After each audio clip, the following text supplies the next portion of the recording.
Greetings all, this is Hairy Nick. That's Hairy Nick. That's Hairy Nick. I'm Justin. That's right. We got it around the right way. Yeah. How are you guys? It's high time we did another comments video because it's been a very long time. We've had a very busy schedule, what with reviewing all the X-Wing tournaments and Star Wars Legion releasing all that kind of stuff. So I think it's time we sat down and worked through some more of these comments.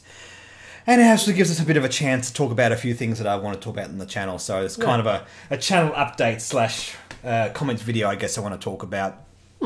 So, let's go to the first comment. The first one is from Casper Winkler Rasmussen. And the question is, will you be doing more Legion bat reps? I certainly intend to. Now, this is something that I think I should talk about on the channel because obviously a few weeks ago when Legion released, I did a bat rep with Scott from General Games. And first of all, before I say anything else, I need you guys to appreciate that that video was all possible thanks to him. All the resources and everything was thanks to General Games, all the table, the stuff on it. And basically, it put everything into perspective in terms of what we do with bat reps on the channel. We've done 2 X-Wing bat reps on the channel so far.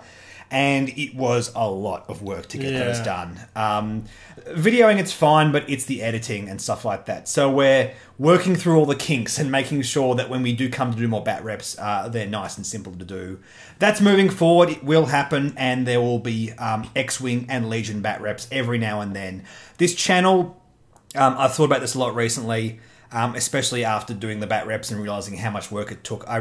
It made me think, okay, what's the thing I want to focus on the channel? And that's really more the discussion of stuff, talking about lists, talking about strategy, talking about new cards, brewing stuff, talking about tournaments and that kind of thing. I think it's what we're good at. Yeah. I think that's why I want to focus on that kind of stuff. So yes, there's more bat reps to come. It's not going to be a frequent thing. I will just say that now, though. The next one is from Dashar. I second that motion that DICE add a particular type of decision-making challenge to the game. Making decisions from a position of incomplete knowledge. The fog of war effect. I quite like the aspect of risk management it brings. I sometimes get a bit annoyed when people persist in DICE superstition. I just remind myself that they want to disadvantage themselves by engaging in magical thinking.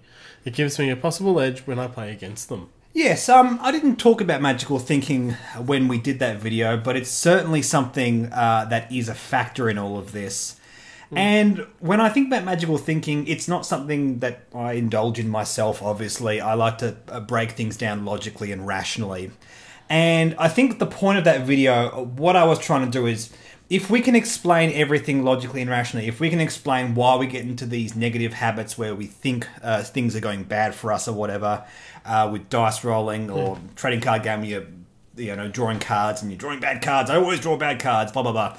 It's those negative thought patterns. And if you can sort of break those down, we're less likely to engage in magical thinking. Yeah. We're more likely to go, okay, this is just the odds. And, what's the odds of that happening? Well, how many games of X-Men have you played today? Yeah. It only happened once on one, particular point. It's just trying to be rational about everything. And that's really where I'm coming from. Look, if people watch that video and say, no, you're wrong, I have terrible odds in dice, I always have, well, that's their prerogative. Yeah. I have no issue with that. I only put out my opinion, and whoever likes it, basically. So this is regarding the reveal of Han Solo in Legion, and GJH has said, also 3rd Imperial Commander, Tarkin, Thrawn, Krennic? I'm betting Tarkin. Yes, don't know. Now... Tarkin wasn't really a... But then again, neither was Veers, per se. He was in the 8th. I think Tarkin at some stage... But yeah, he's a Grand Moff. He sits well away from the battle. Yeah, he's not even a general. He's a big deal. Yeah. I will say that being that in Legion they're trying to mirror, well, at least it appears they're trying to mirror the release of the Rebel and Imperial commanders, I'm thinking the most likely option to go alongside Han Solo is Boba Fett. I think Boba Fett would be a fine commander on the Empire. Even though, yes, of course, there could be a scum faction eventually, and Boba Fett should be on the scum faction if there is a scum faction. I'm not entirely convinced Legion's going to get a scum faction. No, the more I think about it, the less likely it is. Scum doesn't have an iconic army.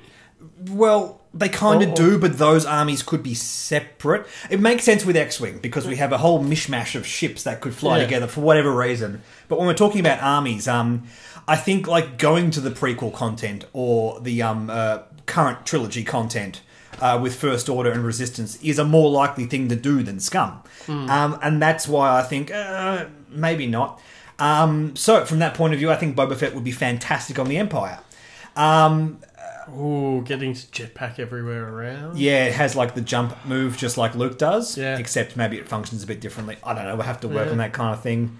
It could be Tarkin. Tarkin's also original trilogy stuff. Oh, and I will say, I'm pretty confident that like for the first year, it's all going to be original trilogy stuff. Yeah.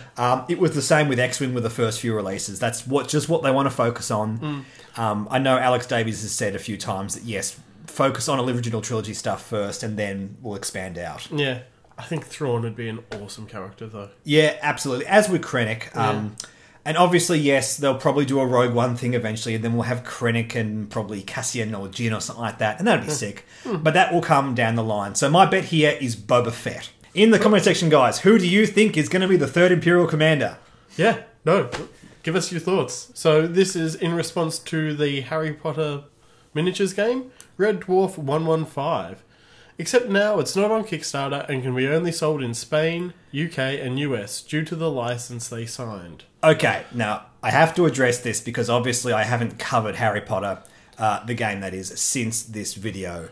And the reasoning for that is a few last-minute 11th hour decisions by Night Models. For whatever reason, the licensing deal hasn't been ideal and they now do not sell to Australia.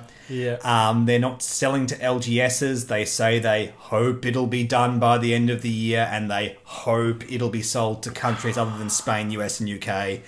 That's pretty much my response to... Look, I appreciate the fact that a lot of you might be on this channel because you watched that video and subbed. That last video did quite well. So I think I owe it to you guys to explain that. But look, unless some miraculous thing happens overnight, I'm not covering Harry Potter anymore. I have no interest in engaging with this. I have lost all consumer confidence in the product. Yeah. I'm sorry if that offends anyone. If anyone's like really hyped to get it, go ahead, do it.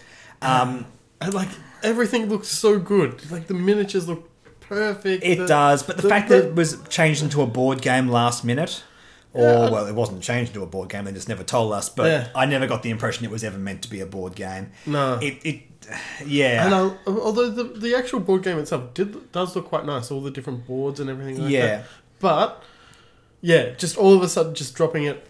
The advantage of it being a board game is you can buy it and play it out of the box, and it doesn't require expansions. Which, look, speculation, this is entire speculation, but that means that they are planning to drop it, in my mind. I'm not saying that's the case. I don't know that for a fact, but looking at the behaviour patterns here, I'm not confident moving forward with this product. No. And I think it's important to talk about this kind of stuff because a lot of what we do on the channel is talk about what it's like to be a gamer and to engage with these companies. And we've all had the situation where we've been screwed over by a Kickstarter, or we've bought into something and it didn't do well or whatever, or we didn't like the game. And this is all part of the experience of being a gamer, so I think it's important to talk about it. I haven't made another video on this since. In the comment section, guys, if you want me to talk about this at depth, I will. I just don't like to focus so much on negativity on this channel, which is why I haven't done it. But we are a happy-go-lucky. We are a couple of happy-go-lucky lads. So yes, Red Dwarf 115, absolutely, yes, I saw it. I've been keeping up to date with it very much so. If there are any other Australians who are interested in the game on this channel, please have a search around for some of the Australian Facebook groups because there's a few groups like talking about like how to deal with this, whether to use postal services. My opinion is don't do that because then you'll end up being the only person in your local area with a copy of the game and that won't be much fun for you. But that is an option if you want to look into that. I mean, it is a board game though, so you are... I know. Yeah. But it's these level of compromises I never wanted to deal with in the first place. Really good though, because since the Harry Potter game was announced, Legion got announced, and they both came out about the same time, so I know where my money's going. So this is in relation to the UK Systems Open, and it's by Stephen Jones. I don't want to step on anyone's toes, but if you want to watch any of the games from this Systems Open, it was streamed by First Earth, and you can find the videos on YouTube. Some good games to watch, but I love the videos, Harry, Nick, and keep up the amazing work. Thanks, man. Look, not stepping on my toes. If you guys want to spruik the various streamers and that kind of stuff, it's not something I do. Maybe one day, who knows? But that's fine. Absolutely. I want to share all this kind of stuff if you guys want to talk about certain groups or whatever that do the streaming. But just feel free, mention it on the videos. I'm more than happy to spruik that kind of stuff. And also, thank you for the kind words, Stephen. I had several different people who went to the Systems Open and actually comment and tell me how it was. I just got one earlier today from a guy that made the top 32 and was annoyed because he wasn't in my video because I only did the top 16. And I did the top 16 because it's a good succinct way of doing it. Yeah. Despite the fact that the cut was 64, I wanted to do top 16 because not only is that representative of the 16 best list, which I usually do in my videos anyway, but that's a very good representative of the top 16 because not only did they make the cut, they made the cut, then won 2 games. Yeah. Which makes it even more refined. It's also very hard to keep a short video if you have 32 lists. Yeah, or 64. Oh, we could be more general and do more stats-based stuff, but I really like to look at lists more in depth. So sorry about that. Oh, well, if I'm going to look at lists, I'm going to stick to the smaller amount. Yeah. And in any case, it's still a good representation of what happened. I had a glance at the top 32 and 64, and it pretty much continued the stats on from the top 16, mostly Rebel, Imperial, a little bit of Scum. Yep. Same stuff as usual. It didn't make much of a difference. And whenever we have a big tournament like this, and I have to do that, I will make a note of looking through those bigger sort of collective groups. And if there's anything that's worth mentioning, I will. Yeah. But I will stick to these top 8s and 16s, depending on the size of the tournament. So those were the 5 messages for our 12th video. Yeah, it's been about a bit over a month since I've done one of these, so obviously we had a bit of a range of stuff. A lot of cool stuff's been happening recently, and I just wanted to talk a bit more about this kind of stuff. Doing these videos is good because I get to extrapolate a few more thoughts on these videos I've already done. Let you guys know what's going on with the channel, talk about why I'm doing the things I'm doing, and I hope that helps you guys out. We can all have a good time talking about X-Wing, Legion, and other games we don't talk about anymore. Anyway, guys, thank you so much for watching. Like and subscribe. Like me on Facebook. Follow me on Twitter. And I will catch you later. Bye.